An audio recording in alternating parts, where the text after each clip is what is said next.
CIET NCERT द्वारा प्रस्तुत है कक्षा 6 की गणित की पाठ्यपुस्तक का ध्वनि पाठ। अध्याय 6 पूर्णांक। पृष्ठ 140। प्रश्नावली 6.2। 1. संख्या रेखा का प्रयोग करते हुए वह पूर्णांक ज्ञात कीजिए जो a 5 से 3 अधिक है, b -5 से 5 अधिक है, c 2 से 6 कम है, d -2 से 3 कम है। 2. संख्या रेखा का प्रयोग करते हुए निम्नलिखित योग ज्ञात कीजिए। a 9 जमा -6, b 5 जमा -11, c -1 जमा -7, d -5 जमा 10, e -1 जमा -2 जमा -3, f -2 जमा 8 जमा -4। पृष्ठ 141। 3.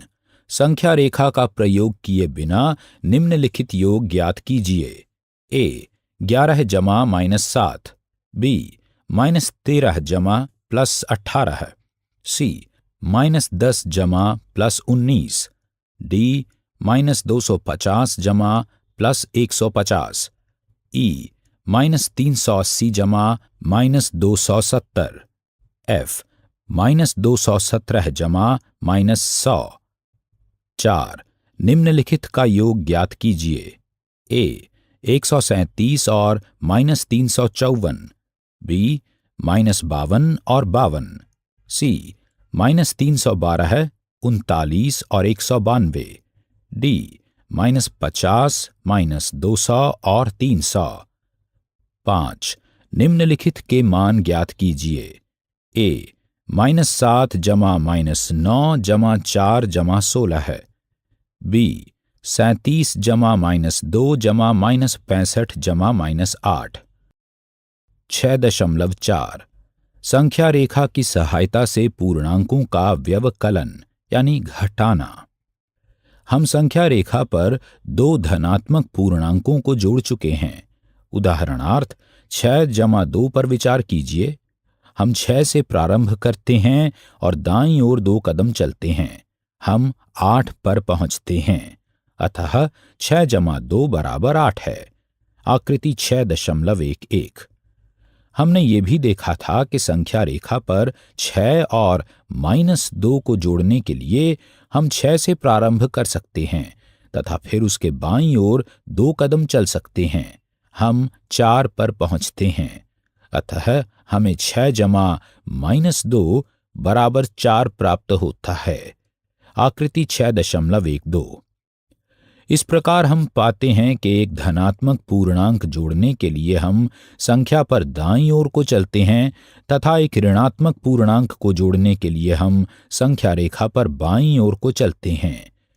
पूर्ण संख्याओं के लिए संख्या रेखा का प्रयोग करते समय भी हमने देखा था कि 6 में से 2 घटाने के लिए हम 2 कदम बाईं ओर को चले थे।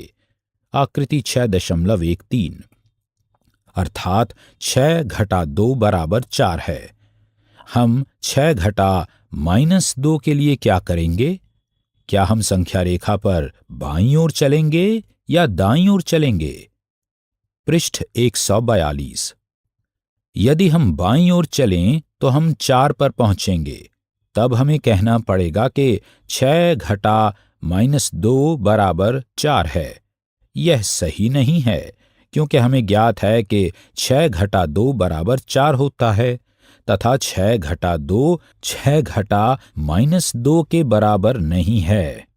अतः हमें दाईं ओर चलना होगा।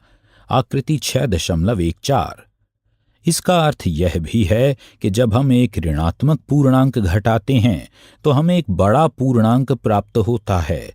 इस पर एक दूसरी प्रकार से विचार कीजिए। हम जानते हैं कि -2 का योज्य प्रतिलोम 2 है।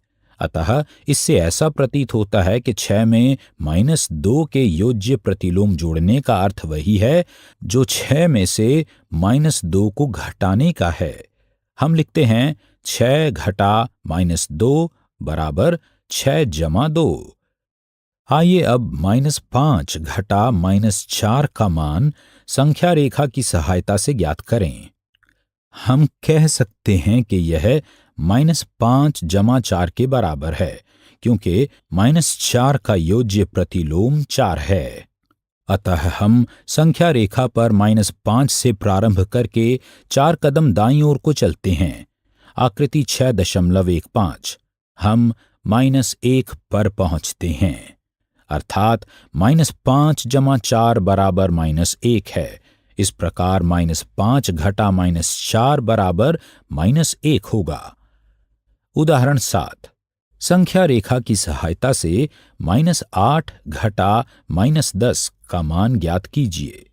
हल: चूंकि -10 का योज्य प्रतिलोम +10 है, इसलिए -8 घटा -10 बराबर -8 जमा 10 है। संख्या रेखा पर हम -8 से 10 कदम दाईं ओर को चलेंगे। हम 2 पर पहुंचते हैं। आकृति 6.16 अतः -8 घटा -10 बराबर 2 है। इस प्रकार एक पूर्णांक में से एक अन्य पूर्णांक घटाने के लिए यह पर्याप्त है कि घटाए जाने वाले पूर्णांक के योज्य प्रतिलोम को दूसरे पूर्णांक में जोड़ लिया जाए। उदाहरण 8, -10 में से -4 को घटाइए। हल: -10 घटा -4 बराबर -10 जमा -4 का योज्य प्रतिलोम बराबर -10 जमा 4 बराबर -6। पृष्ठ 143। उदाहरण 9, -3 में से +3 को घटाइए। हल: -3 घटा +3 बराबर -3 जमा +3 का योज्य प्रतिलोम बराबर -3 जमा -3 बराबर -6। प्रश्नावली 6.3 1 घटाइए। ए 35 घटा 20, बी 72 घटा 90, सी -15 घटा -18, डी -20 घटा 13, ई 23 घटा -12, एफ -32 घटा -40। 2 रिक्त स्थानों को बड़े, छोटे या बराबर के चिन्ह से भरिए। 1 -3 जमा -6 डैश -3 घटा -6, बी -21 घटा -10 डैश -31 जमा -11, सी 45 घटा -11 डैश 57 जमा -4, डी -25 घटा -42 डैश -42 घटा -25। 3 रिक्त स्थानों को भरिए। ए -8 जमा डैश बराबर 0, बी 13 जमा डैश बराबर 0, सी 12 जमा -12 बराबर डैश, डी -4 जमा डैश बराबर -12, ई डैश घटा 15 बराबर -10। 4 निम्नलिखित के मान ज्ञात कीजिए। ए -7 घटा 8 घटा -25, बी -13 जमा 32 घटा 8 घटा 1, सी -7 जमा -8 जमा -90, डी 50 घटा -40 घटा -2। हमने क्या चर्चा की? 1 हमने देखा कि कई बार हमें ऋणात्मक चिन्हों वाली संख्याओं की आवश्यकता पड़ती है। यह तब होता है जब हम संख्या रेखा पर शून्य के नीचे जाएं। ये ऋणात्मक संख्याएं कहलाती हैं। इनका प्रयोग किए जाने वाले कुछ उदाहरण हैं: तापमान, झील या नदी में पानी का स्तर, टैंक में तेल का स्तर इत्यादि। इनका प्रयोग उधार खाते या लेनदारी में भी होता है। 2 -4, -3, -2, -1, 0, 1, 2, 3, 4 इत्यादि जैसी संख्याओं के संग्रह को पूर्णांक कहते हैं।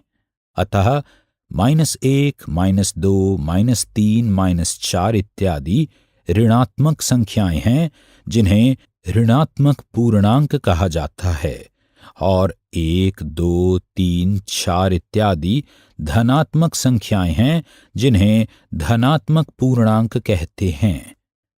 3. हमने यह भी देखा कि किसी दी हुई संख्या का एक अधिक उसकी परवर्ती संख्या होती है और एक कम लेने पर पूर्ववर्ती संख्या प्राप्त होती है। 4. हमने देखा ए जब समान चिन्ह हों तो जोड़िए और वही चिन्ह लगाइए। पृष्ठ 144। 1. जब जब दो धनात्मक पूर्णांकों को जोड़ा जाता है हमें एक धनात्मक पूर्णांक मिलता है, जैसे +3 + +2 = +5। 2. जब जब दो ऋणात्मक पूर्णांकों को जोड़ा जाता है हमें एक ऋणात्मक पूर्णांक मिलता है, जैसे -2 + -1 = -3। बी. जब हमारे पास अलग अलग चिन्ह हों तो घटाकर बड़ी संख्या का चिन्ह लगा देते हैं। सी. जब एक धनात्मक और एक ऋणात्मक पूर्णांकों को जोड़ा जाता है तो हम उन्हें पूर्ण संख्याओं की तरह घटाते हैं और बड़े पूर्णांक का चिन्ह लगा देते हैं। बड़ी संख्या का अभिप्राय उस संख्या से है जिसका संख्यात्मक मान अधिक हो, जैसे +4 + -3 = +1 और -4 + +3 = -1। 5. हमने दिखाया कि किस प्रकार पूर्णांकों का योग तथा व्यवकलन संख्या रेखा पर दिखाया जा सकता है। अभी आप सुन रहे थे कक्षा 6 की गणित की ध्वनि पाठ्य पुस्तक। वाचन स्वर गौरव मारवा। निर्माण सहयोग सौम्या मलिक। निर्माण विमलेश चौधरी तथा प्रस्तुति CIET NCERT नई दिल्ली, भारत।